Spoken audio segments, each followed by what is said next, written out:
What have I learned today? Many things. First of all, I was extremely impressed with the potential of the project. And I was really impressed with the fact that it's taken with replicability for the future at heart. So that's something that I'd love to see, and I've learned a lot about it. In order to get involved in an energy community myself, I'd like to see the options that are available for me to maybe take my energy from electricity that's been generated by a community. And then I'd also like to know how to start your own energy community.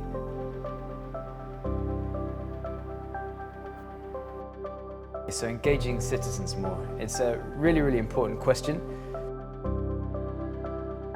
It's a good message out there, you know, keeping profits local and not just letting one gigantic organization or one giant energy company monopolize the whole thing. If energy prices are going to change or fluctuate, if you're part of an energy community, you have a bit of control over that, or at least you have a vote in the system. So engaging citizens has to begin with awareness raising, and then it has to be made easy for the citizens to actually get involved. So what I understand is that involving of people, of different actors and trying to convince them to participate in the community building is really essential, because otherwise you don't have a community. What we do here is we consider the grids, the DSO, not as an enemy, somebody to avoid, but we bring them really on site. We work together.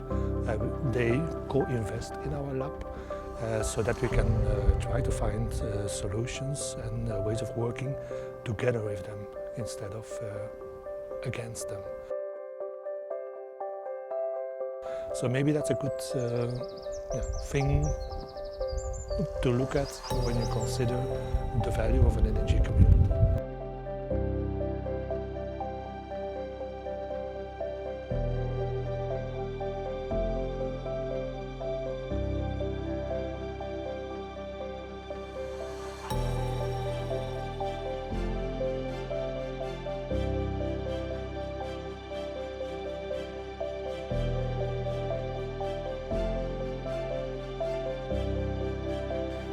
In the past, you had only one grid connection, and you calculate how the power flow will go into the installation.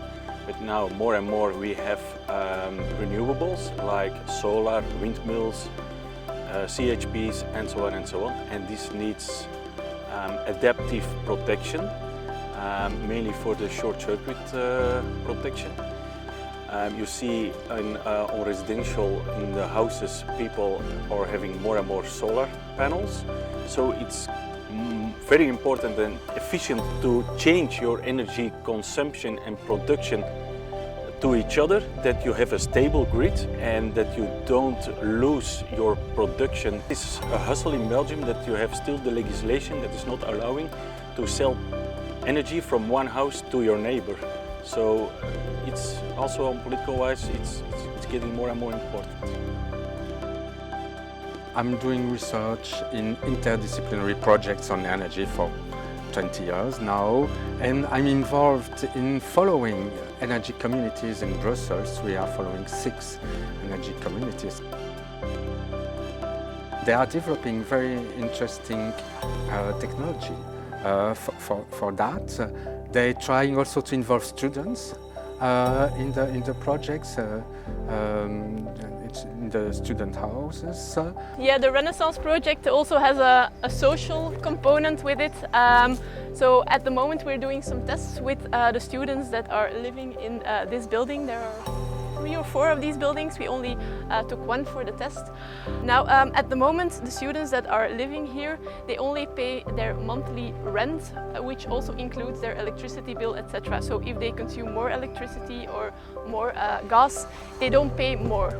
And we know when some of the students were in their rooms and when they were not. So now they're not aware of their electricity consumption, so we have like a baseline that we can use for next year to see whether it will have an effect, all these challenges and these things. As a researcher, I hope that they will flourish, but at the moment it's rather difficult. The European directives are not yet transposed in the Brussels law. But also what is very clear is, and very interesting, when people begin to discuss about energy production, very quickly they begin also to ask, but why do we need this energy? What is this energy for? And so they ask questions about frugality, about energy reduction, how to share the energy in a fair way, and so on. So there is a lot of more social questions arising. I think it's the future of energy communities.